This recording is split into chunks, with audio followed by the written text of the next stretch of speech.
Former PlayStation boss calls exclusivity the industry's Achilles heel. This story comes by way of PCGamer.com. He says Helldivers 2 has shown that. I think this is something that gamers have been saying for many, many years, is that exclusivity is not good for the industry. And now we've got some quotes from a former PlayStation executive that says that this game, Helldivers 2, which released simultaneously on PC and PlayStation, has shown us that this is the way to go.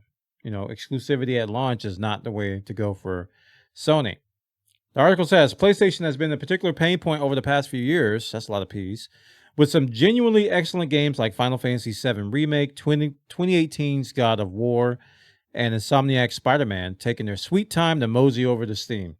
Trends have continued with Rebirth, God of War Ragnarok, and Spider-Man 2, respectively. But they had an interview here with ex-head honcho Sean Layden, which adds some very interesting quotes here.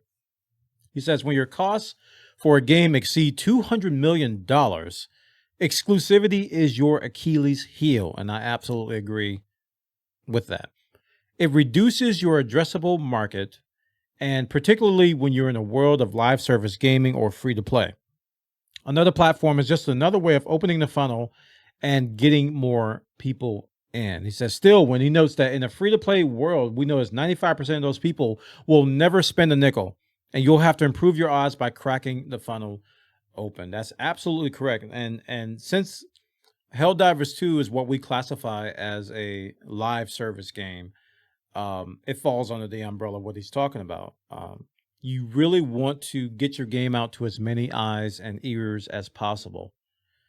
And the fact that PlayStation and Sony and Nintendo, even Sega at one point, they were all about selling hardware through the software. That mentality had been going on for many, many, many, many years. And finally, people are starting to wake up and go, wait a minute. If we really think about this, if we release the game on PC and PlayStation at the same time, more people will buy the game. So I think Sony is kind of put in a position now, especially since their hardware sales are starting to go down, to where they're starting to really look at software. Microsoft's the same way. Microsoft's already taken action. They're taking their first party titles over to Nintendo. They're taking their first party titles over to PlayStation, because they realize that software is the future, and that's why they're investing heavily in Game Pass. Because they realize software is where it's at. And I've been trying to say it. I've been trying to tell them. You guys have been trying to tell them. Half the internet's been trying to tell them. Get rid of exclusives. They don't do anything but hurt you. And you may sell a few hardware units, but in the long run, it's not a good thing. They're starting to find that out now. Especially since we're starting to see a lot of crossplay and a lot of just portability between the two titles. And, Sony's been doing this for the past 2 or 3 years now. We've been seeing a trend of them moving towards taking their games from PlayStation, from first party, over to PC after like a year. But even then, it's like nobody wants to wait a year. Like Final Fantasy VII Rebirth is out. It's probably going to be my game of the year.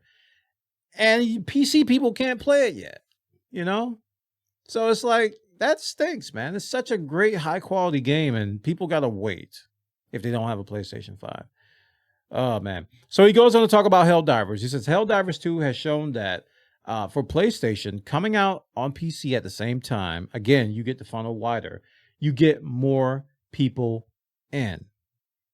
And the author says that I do think part of Helldivers' success is down to their fairer premium currency system, but a wider player pool doesn't hurt. Helldivers does have a very, very fair and balanced, I guess you can call it a live service cash shop, because you earn the premium currency just by playing. Like, for example, they're coming out with a new, they call it a war bond. It's like a little baby battle pass that's going to cost like 1,000 premium currency. If you've been playing from launch until now, you have earned more than that for that, without even have to spend a dime. More than what you did to buy the game. You've earned that already. Some people have earned a lot more. So now, between now and the release, people are saving their premium currency that they earned through the game just by playing. You can find it in the actual world. You find like I think they call it super coins or something like that. You find that in the world. and then you can use that to buy the battle pass. So it's a really fair system to reward players for playing the game. And I agree with the author. I think that has a lot to do with the success of Helldivers 2. But you can't ignore the fact that this coming out on PC and on PlayStation at the same time really, really helped the game in a big, big way. Check the story out over on PCGamer.com. They got the details. The former PlayStation head is saying that, man, we need to get off of this exclusivity stupid stuff and actually talk about doing simultaneous releases because Helldivers 2 is doing it. Why can't we do it with everything? Check it out.